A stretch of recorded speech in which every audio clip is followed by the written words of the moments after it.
Madame, monsieur, bonjour. Merci de commencer votre journée et votre semaine en direct sur TV Finance. Voici le meilleur de l'actualité de la bourse, des grandes et des petites entreprises. Regardez ce qui vous attend ce lundi 23 septembre.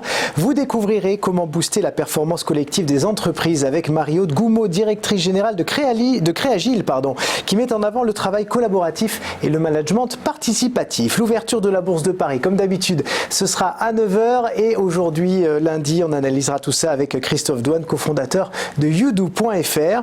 Les market movers seront décryptés par Antoine Quesada, trader, formateur et coach. Et puis nous explorons les différentes solutions d'énergie renouvelable proposées par la société VDN Group et son fondateur Nicolas Hugald. Il œuvre concrètement au quotidien pour bâtir une société environnementale exemplaire. Et puis nous terminerons avec Jacques Siamas, fondateur de Selling to Executives, une société qui propose des ateliers de coaching auprès des équipes commerciales qui cherchent à convaincre des cadres et des dirigeants. Mais juste avant, voici les 3 informations à retenir ce matin.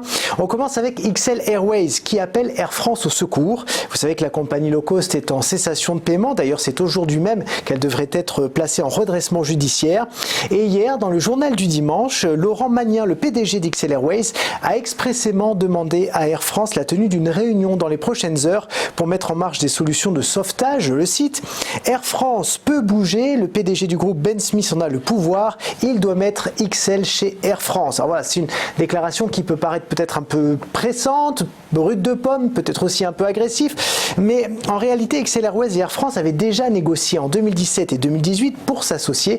Les tractations avaient beaucoup duré pour ne finalement jamais aboutir, et pour Laurent Magnien, eh bien c'est ce laps de temps dans les négociations qui est aussi la cause des problèmes de la compagnie aujourd'hui. C'est pour ça qu'il se fait aussi direct, aussi pressant avec le PDG d'Air France. Dans le journal du dimanche, il a également rappelé qu'il avait besoin de 35 millions d'euros, ajoutant qu'XL Airways pouvait devenir le sniper du groupe Air France sur le low cost long courrier. Une autre citation à vous faire partager ce matin. Le Brexit est un moment tragique pour l'Europe. Ce sont les mots de Jean-Claude Juncker, le président de la Commission européenne, pour encore quelques semaines jusqu'au 31 octobre. Dans un entretien publié dimanche dans le quotidien espagnol El País, il estime que le Brexit, je cite, va à l'encontre du sens de l'histoire et de l'esprit de Churchill, qui en son temps plaida pour les États-Unis d'Europe. Il pense encore possible de parvenir à un accord avec Londres, expliquant que sa rencontre lundi dernier avec le Premier ministre Boris Johnson avait été constructive et en partie positive.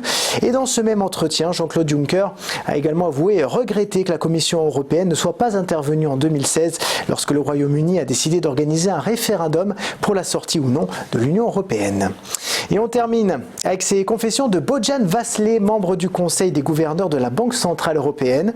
Hier, il était interviewé à la radio slovène sur l'avenir de la zone euro face à la chute de la croissance, les tensions sino-américaines ou encore le Brexit.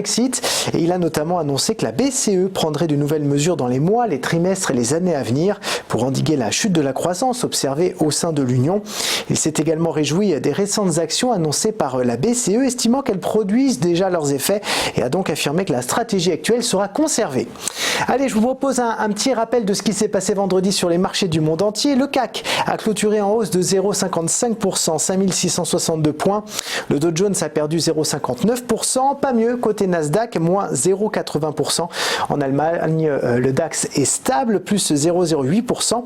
L'Eurostock 50 a gagné 1,23% vendredi et plus 0,16%, ça c'est pour le Nikkei. Et puis on fait un petit point sur quelques crypto-monnaies si vous le voulez bien. Le Bitcoin pointe à 9045 euros ce matin, plus 0,10%. Le Maker perd 1,39%, 477 euros. Et puis Monero affiche moins 2,07% à 64 euros. Voilà pour l'actualité des marchés. On se retrouve dans un instant.